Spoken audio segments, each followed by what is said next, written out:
తాకట్టులో ఉన్న బంగారాన్ని విడిపించి ఆ రోజున్న మార్కెట్ ధర కట్టి మిగిలిన డబ్బును మీకు అందిస్తుంది కొమ్మూరి గోల్డ్. హాయ్, నమస్తే. నా పేరు doctor hypno Padma Kamalakar, counselling psychotherapist, hypnotherapist, family and marriage health councillor. మా ఇన్స్టిట్యూట్స్ రాజమండ్రి, హైదరాబాద్లో ఉన్నాయి. ఈరోజు మ్యారేజ్ అయ్యాక చాలామంది సెక్స్ పరంగా ఎలా ఉండాలి ఏంటి అనేది తెలియక అయోమయంలోకి వెళ్ళిపోయి డివోర్స్ వరకు వెళ్ళిపోతున్నారు.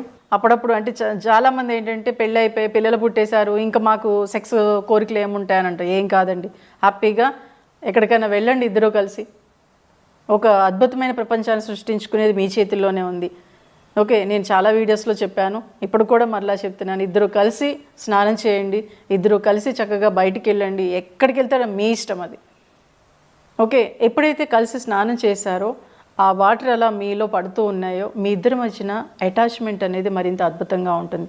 అలాగే చాలామంది జెంట్స్ ఏం చేస్తారంటే, అరే నా భార్య నాకు సహకరించట్లేదు, ఇష్టమైన భంగిమలో ఉండటం లేదు అని చాలామంది జెంట్స్ కంప్లైంట్ చేస్తూ ఉంటారు. బట్ మీరు అసలు చెప్తేగా మీ భార్యకి, బయట దానితో చెప్పినప్పుడు మీ భార్యతో మీరు ఎందుకు చెప్పరు? కాబట్టి మీ భార్యతో మీరు తన స్నేహపూర్వకంగా చాలా ఫ్రీగా మాట్లాడడానికి ప్రయత్నం చేయండి. ఎప్పుడైతే అలా ప్రయత్నం చేశారో తను కూడా ఇష్టపడచ్చు. అంటే కొన్ని భంగిమలు భార్య ఇష్టపడకపోవచ్చు, అప్పుడు మీరు స్మూత్గా సున్నితంగా చెప్తే తను కూడా యాక్సెప్ట్ చేస్తుంది. అలాగే ఏంటంటే ఎప్పుడూ కూడా ఎలా ఉంటుందంటే, పూర్వం పెళ్ళయిన తర్వాత హనీమూన్కి అని చెప్పేసి ఇప్పుడు కూడా ఎక్కడెక్కడో ఊటీ, కొడైకెనాల్ ఏదో మంచి మంచి ప్లేసులకి లేకపోతే యూఎస్ఓ ఇలా పంపించేస్తుంటారు. అది కాదు. చక్కగా గుళ్ళకు వెళ్ళండి, పురాతనమైన గుళ్ళకు వెళ్ళండి. ఒక వైఫ్ అండ్ హస్బెండ్ ఎలా ఉండాలో భంగిమలతో సహా గుళ్ళ చుట్టూ అవి చెక్కు ఉంటాయి. ఎప్పుడైతే ఆ గుడులకు వెళ్ళారో ఒక భార్యాభర్త అవి చూస్తూ ఉంటారో వాళ్ళ ఆ కోరికలు అనేవి పెరుగుతూ ఉంటాయి. ఎప్పుడైతే కోరికలు పెరిగాయో అప్పుడు వీళ్ళిద్దరు అటాచ్మెంట్ మరింత అద్భుతంగా ఉంటుంది. ఎందుకంటే ఈ ప్రపంచంలో అన్నిటికన్నా చక్కటి టానిక్ ఏంటంటే వైఫ్ అండ్ హస్బెండ్ రిలేషన్లో సెక్సే. దాన్ని మనం మర్చిపోతున్నాం. ఇప్పుడు ఈ మధ్య నేను పెళ్ళైన వాళ్ళు కూడా 3 monthsకో 4 monthsకో లేదా 6 monthsకో కలుస్తున్నారు. అది కాదు. పెళ్ళైన కొత్తలో చక్కగా రోజు కలుస్తూ ఉంటేనే మీ ఇద్దరి మధ్యన అటాచ్మెంట్ మరింత బాగా పెరుగుతుంది. అలాగే తర్వాత క్రమంలో అరే ఇప్పుడు ఒకరోజు కలిసినా హ్యాపీగా ఉండాలంటే మీరు మాట్లాడుకునే విధానం, మీ కమ్యూనికేషన్ ఎంత లవ్లీగా ఉంటే మీ లైఫ్ కూడా అంత లవ్లీహుడ్గా ఉంటుంది. సో కాబట్టి మీరు చేసే ప్రతి పనిలోనూ తన భార్యని మీద ఎప్పుడు లేదా భర్త మీద ఎప్పుడూ కంప్లైంట్స్ కాదండి. ఒక వైఫ్ అండ్ హస్బెండ్ ఎలా ఉండాలి ఏంటి అనేది వాళ్ళు తెలుసుకోవాలంటే ఫస్ట్ తల్లిదండ్రులు పెళ్ళి అయిన తర్వాత వాళ్ళిద్దరినీ ఒక 1 year వదిలేసేయండి. మీరు మధ్యలో దూరి నువ్వు అలా ఉండు ఇలా ఉండు అనే అమ్మాయికి అటు అబ్బాయికి చెప్పేయడంతో వాళ్ళు ఎలా ఉండాలో అర్థం కాక అయోమయంలోకి వెళ్ళిపోయి గొడవలు పెట్టుకుంటున్నారు. కాబట్టి ఒక 1 or 2 years వరకు తల్లిదండ్రులు వాళ్ళిద్దరిని ఫ్రీగా వదిలేస్తే వాళ్ళు నేర్చుకుంటారు. ఏ గొడవ వచ్చినా ఏమొచ్చినా వాళ్ళకి వాళ్ళు తీర్చుకుంటారు. వాళ్ళు ఏం చిన్నపిల్లలు కాదు, వాళ్ళు జాబ్ చేస్తున్నారు, సంపాదిస్తున్నారు, వాళ్ళకి ఒక స్టేజ్ వచ్చేసింది.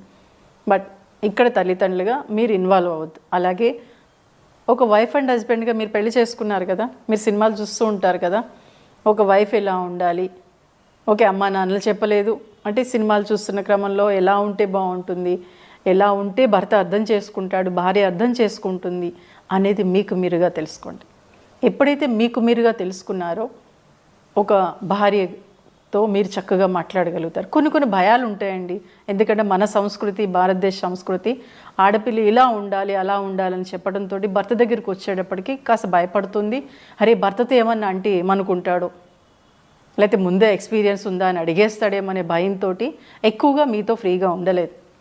కానీ ఒకటి చెప్పనా, ఒక భర్తగా మీకు తెలిసిన దానికన్నా భార్యకి చాలా తెలుసండి. ఇంతకుముందు చాలామంది అనేవారు, స్వాతి వీక్లీ రాగానే ముందే ఆడవాళ్ళే చదివేస్తారు సమరం గారిది అని అనేవారు. కాబట్టి తను కొద్దిగా తెలుసుకున్నా ఎక్కువగా దాని గురించి థింక్ చేయగలుగుతుంది, 10 మందిని అడగగలుగుతుంది. సో కాబట్టి ఆ ఆలోచన తనలో ఉంటుంది. కాబట్టి ఏదున్నా మీరు లవ్లీగా మాట్లాడుతున్నారా లేదు. ఎందుకంటే 10 మందిని వదిలేసి మీ ఇంటికి వస్తుంది ఒక అమ్మాయి, మీరు ఎవరిని వదలరు, మీ తల్లిదండ్రులతో ఉంటారు, మీ అక్క చెల్లెలతో ఉంటారు అన్నది. సో కాబట్టి మీరు తనతో ఫ్రీగా మాట్లాడడానికి ట్రై చేయండి. ఇక్కడ ఎలా ఉంటుందంటే మా అమ్మలా ఉండు, మా అక్కలా ఉండు అని పోల్చకండి. అలాగే నువ్వు అలా బయట వాళ్ళు చూడు ఎంత అందంగా ఉన్నారో, బయట వాళ్ళు చూడు ఎలా శారీ కట్టుకుంటున్నారో, వాళ్ళు ఎంత అద్భుతంగా ఉన్నారనేది కూడా దయచేసి అనద్దు. మీరు ఇష్టపడే కదా అమ్మాయిని చేసుకున్నారు, సో కాబట్టి తనని తనలాగే ఉండనివ్వండి. అమ్మలా కూరలు చేయలేదు, నాన్న అక్కలా చేయలేదని కూడా అనద్దు. ఎందుకంటే తనకు వచ్చింది, తను 25 years వాళ్ళ ఇంట్లో నేర్చుకొని వచ్చిన అమ్మాయి ఒకేసారి ఎలా మారిపోతుంది? అలాగే ఒక భార్య భర్తని మా నాన్నలా ఉండు, మా నాన్నలా మాట్లాడు అని అనద్దు. తను ఎలా మాట్లాడుతున్నాడు అనేది ముందు అబ్జర్వ్ చేసుకోండి. మీరు ఎదురుగా కూర్చొని లవ్లీగానే మాట్లాడుకోవడానికే ట్రై చేయండి. కానీ చాలామంది ఈ మధ్య నేను అబ్జర్వ్ చేసింది, ఇగో మా అమ్మ నువ్వు అలా అన్నావు, లేకపోతే పెళ్ళిలో అలా అన్నావు, ఇలా ఉన్నావు, ఈ విషయాలు వచ్చేస్తున్నాయి. అవి అవసరమా? అవి మీకు తిండి పెడుతున్నాయా? అవి మిమ్మల్ని హ్యాపీగా ఉండేలా చేస్తున్నాయా? లేదు కదా. సో కాబట్టి మీరు లవ్లీగా మాట్లాడుకోవడానికి ట్రై చేయండి. భర్త ఆఫీస్ నుంచి రాగానే భారీ భుజం తడుతూ తిన్నావా, లేకపోతే కాఫీ తాగుదామా అని లవ్లీగా అడగండి. లవ్లీగా మాట్లాడడానికి ట్రై చేయండి. అదే బయట ఆడదాంతో ఎంత అద్భుతంగా మాట్లాడేస్తారండి. అసలు ఎక్కడ లేని కబుర్లు వచ్చేస్తాయి. ఇక్కడ మీ వ్యక్తితనం, మీ సొంతం. సో కాబట్టి ఒక భర్త కానీ భార్య కానీ మీ భర్తతో మాట్లాడేటప్పుడు లేకపోతే మీ భార్యతో మాట్లాడేటప్పుడు వాళ్ళు హ్యాపీగా మనం మాట్లాడే మాటను రిసీవ్ చేసుకుంటున్నారు లేదా అబ్జర్వ్ చేస్తూ మాట్లాడండి. అలాగే మీకు ఇంకా కోపంగా ఉంది, చాలా అనీజీగా ఉంది అనుకున్నప్పుడు చక్కగా భర్త పక్కన భార్య పక్కన కూర్చొని చేయి పట్టుకొని కాసేపు అలా ప్లెజెంట్గా ఉండిపోండి. అలాగే మీకు కోపంగా ఉన్నప్పుడు హ్యాపీగా పడుకోండి. మార్నింగ్ లేచినప్పుడు ఇద్దరు కలిసి రావే కాసేపు బయటికి వెళ్దాం, పని ఉందని అని భార్య అందనుకోండి, సర్లే నేను నీకు హెల్ప్ చేస్తాలే అని చెప్పండి. అలాగే ఇద్దరు కలిసి సో కాబట్టి మీరు చేసే ప్రతి పనిలోనూ తన భార్యని మీద ఎప్పుడు లేదా భర్త మీద ఎప్పుడూ కంప్లైంట్స్ కాదండి. కంప్లైంట్స్ 2 ఉంటే మంచి 8 ఉంటాయి. ఆ 8ని మీరు మర్చిపోతున్నారు. సో వాటిని బయటకు తీయండి. మీరు ఇష్టపడే కదా పెళ్లి చేసుకున్నట్టే తనలో ఎన్నో మంచి విషయాలు ఉండబట్టే కదా మీరు మీ భర్తని కానీ మీ భార్యని కానీ మీరు చేసుకున్నారు. అంటే ఆ మంచిని మీరు ఎప్పుడైతే అప్పుడప్పుడు నువ్వు ఆ రోజు భలే ఉన్నావే, ఆ రోజు చాలా బాగున్నావు, ఆ శారీలో చాలా బాగున్నావు, లేకపోతే అక్కడికి వెళ్ళినప్పుడు ఎంతో బాగున్నావు, అలా భర్తని పొగడండి, భార్యని పొగడండి. ఎప్పుడైతే చిన్న చిన్న ఆ మాట, ఆ చిన్న చిన్న టచ్లు మిమ్మల్ని మరింత హ్యాపీగా ఉండేలా చేస్తాయి. అలాగే ఏంటంటే పడక గదిలోకి వెళ్ళినప్పుడు బయట సమస్యలన్నీ వదిలేసేయండి. ఎప్పుడైతే చాలామంది మగాడు కానీ ఆడది కానీ ఇంట్లోకి లోపలికి చక్కగా పడుకుందామని వెళ్ళేటప్పటికి ఆ రోజు ఇలా ఉన్నాం, ఈరోజు ఇలా చేసావు, లేకపోతే దీనికి ఇది కావాలి అని బెడ్రూమ్లో మొదలు పెడతారు. ఆ ఎట్టి పసులు చేయదు. చక్కగా లవ్లీగా మాట్లాడుకోండి, సరదాగా మాట్లాడలేదు. సినిమాలో మంచి సీన్ ఏమైనా మీకు నచ్చిందంటే అప్పుడు కాసేపు మాట్లాడుకోండి. అలా మాట్లాడుకుంటూనే మీరు మీ పనిలోకి వెళ్ళినప్పుడు హ్యాపీగా లైఫ్ని ఎంజాయ్ చేయగలుగుతారు. బట్ ఎప్పుడూ కూడా ఎలా ఉంటుందంటే సమస్యలని ఎప్పుడు వస్తూ ఉంటే భార్యాభర్తల మధ్యన కూడా సమస్యలు వస్తాయి. బట్ సమస్యలు వచ్చినప్పుడు ఎప్పుడు కూడా భార్య అంటే చాలామంది భార్యలు ఏం చేస్తూ ఉంటారంటే కొంతమంది ఏంటంటే భర్తకి దూరంగా ఉంటారు, లేదా పుట్టింటికి వెళ్ళిపోతూ ఉంటారు. కొన్ని సంవత్సరాలు కూడా దూరంగా ఉంటారు, కొన్ని నెలలు పుట్టింటికి వెళ్ళిపోతారు. అది ఎట్టి పసులు చేయదు. గొడవ పెట్టుకున్న కాసేపటికే మాట్లాడేయండి. ఆ గొడవ పెట్టుకున్న నైటే ఫిజికల్ రిలేషన్ ఉండేలా చూసుకోండి. ఎప్పుడైతే అవన్నీ చేశారో ఈ సమస్యలన్నీ పటాపంచలు వెళ్ళిపోతాయి.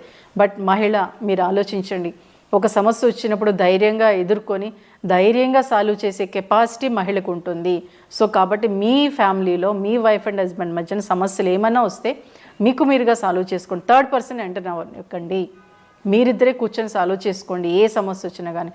అలా ఎప్పుడైతే సాల్వ్ చేసుకున్నారో మీరు మరింత అద్భుతంగా ఉండగలుగుతారు. ఇంకొకటి కూడా ఉండాలి, మన ఇంటికి ఎన్ని కీస్ ఉంటాయండి? 2 కీస్ కంపల్సరీ ఉంటాయి కదా.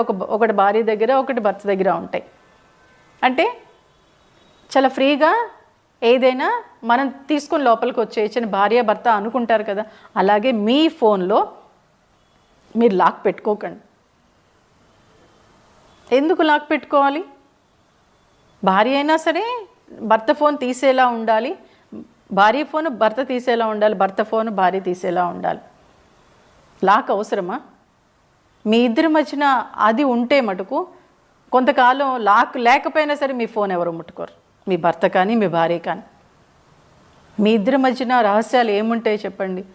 ఓకే, ఎప్పుడోదో ఉందని ఇప్పుడు కూడా ఉండాల్సిన అవసరం లేదు కదా. ఏదైనా ఉన్నా చక్కగా మాట్లాడుకోండి. ఎప్పుడైతే అలా మాట్లాడుకున్నారో, ఎప్పుడైతే లాక్ లేదో మీరు హ్యాపీగా మీ ఫ్యామిలీని లీడ్ చేయగలుగుతారు. శ్రీకృష్ణుడు అంతటి వాడే భార్య ఒకసారి వచ్చి అదే ఫంక్షన్కి వెళ్ళాలి అంటే నాదా ఇన్ని చీరలో ఏ చీర కట్టుకోను అని అంటుంది. అప్పుడు ఏం చేస్తాడంటే ఒక చీర తీసి ఇస్తాడు. పాపం ఎంతో హ్యాపీగా వెళ్ళిపోతుంది రుక్మిణి. వెళ్ళిపోయిన తర్వాత నారదుడు అడుగుతాడు, ఏంటి స్వామి ఆ చీర తీసిచ్చారంటే అది వాళ్ళ నాన్న పెట్టిన చీర అని శ్రీకృష్ణుడు అంతటి వాడే చెప్పాడు. అంటే వాళ్ళ నాన్న పెట్టిన చీర ఇస్తే ఎంత హ్యాపీగా తను ఫీల్ అవుతుంది. అలాగే మీరు కూడా అప్పుడప్పుడే మీ నాన్న చాలా చక్కగా మాట్లాడతాడే, మీ అమ్మ చాలా ఇదిగా ఉంటుంది, మీ తమ్ముడు ఇలా చిన్న చిన్నవి ఒక చిన్న మాట మీరు ఎప్పుడైతే మాట్లాడారో మిమ్మల్ని నెత్తి మీద పెట్టుకొని చూసుకుంటుంది భార్య. సో కాబట్టి ఫిజికల్ రిలేషన్కి ఎప్పుడు దూరంగా ఉండదు భార్యాభర్తలు. అలాగే మీ కమ్యూనికేషన్ సరిగ్గా ఉండేలా చూసుకోండి. మీ టచ్ కూడా అప్పుడప్పుడు చిన్న చిన్న లవ్లీ మాటలు మాట్లాడుకోండి ఎందుకంటే మీరు భార్యాభర్తలు, బయట వాళ్ళు కాదు. మీరు మాట్లాడుకు ఇంకెవరు మాట్లాడతారు? మీ భార్యతో మీరు బాగా మాట్లాడండి, మీ భర్తతో మీరు బాగా మాట్లాడండి. అప్పుడప్పుడు చిన్న చిన్న చిలిపి కోరికలు, ఎందుకంటే కిచెన్లో భార్య ఉన్నప్పుడు వెనక నుంచి భార్యని వాటేసుకుంటేనంటే చాలా హ్యాపీ ఫీల్ అవుతుందంట. మీరందరూ చేస్తారు, మీ భార్యాభర్తలు హ్యాపీగా ఉంటారని ఆశిస్తూ థ్యాంక్ యూ.